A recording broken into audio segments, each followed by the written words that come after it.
fuite des oiseaux migrateurs.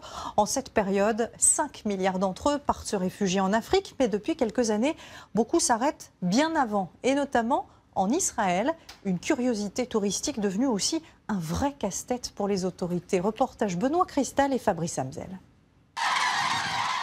Des dizaines de milliers de grues cendrées prennent leur envol. Un spectacle inhabituel au nord d'Israël. D'habitude, ces oiseaux migrateurs, en route pour l'Afrique, restent moins de 24 heures. Mais une partie d'entre eux passe désormais tout l'hiver ici. Les ornithologues amateurs sont ravis. C'est la nature, c'est merveilleux.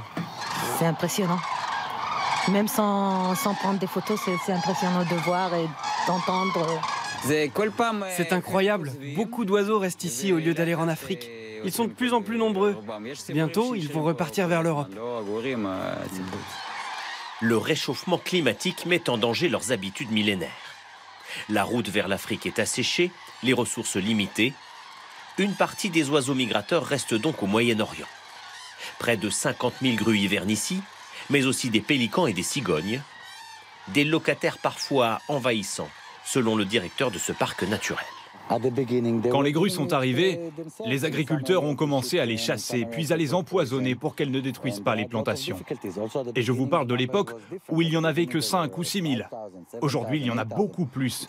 On ne peut pas contrôler ce phénomène. Au final, les agriculteurs se sont donc résignés à les nourrir. Hillel est devenu leur baby-sitter. Entourés d'oiseaux affamés, il leur distribue des tonnes de maïs, jusqu'à 6 fois par jour. Mon boulot, c'est de garder les grues ici. Si on ne les nourrissait pas, elles détruiraient toutes nos plantations. Tant qu'elles restent ici, tout va bien. Mais dès qu'elles vont dans les champs, elles deviennent nos ennemis. L'afflux d'oiseaux migrateurs peut avoir des conséquences inattendues. Le trafic aérien est parfois perturbé, les accidents se multiplient, parfois de façon dramatique selon ce chercheur qui tient le compte de tous les incidents. Le vautour a tapé ici, puis il a détruit l'extérieur du cockpit. Le pilote ne voyait plus rien. Il est rentré à l'aveugle. Les oiseaux ont détruit 11 avions de chasse. Il y a eu au total 57 incidents qui ont coûté des millions d'euros à l'armée israélienne. L'universitaire a donc racheté ce radar pour une bouchée de pain dans les stocks de l'armée soviétique. Il y recense tous les oiseaux migrateurs. Les données sont transmises en direct à tous les aéroports civils et militaires. Voici la route des migrations. Elle est longue de 100 km. En 3 mois, 500 millions d'oiseaux y transitent. Pour éviter d'autres accidents, tous les oiseaux qui hivernent en Israël doivent être fixés en un point précis.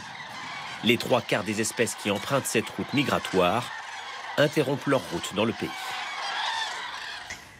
Jalousie et trahison, tendres baisers et cœurs brisés, décapotables.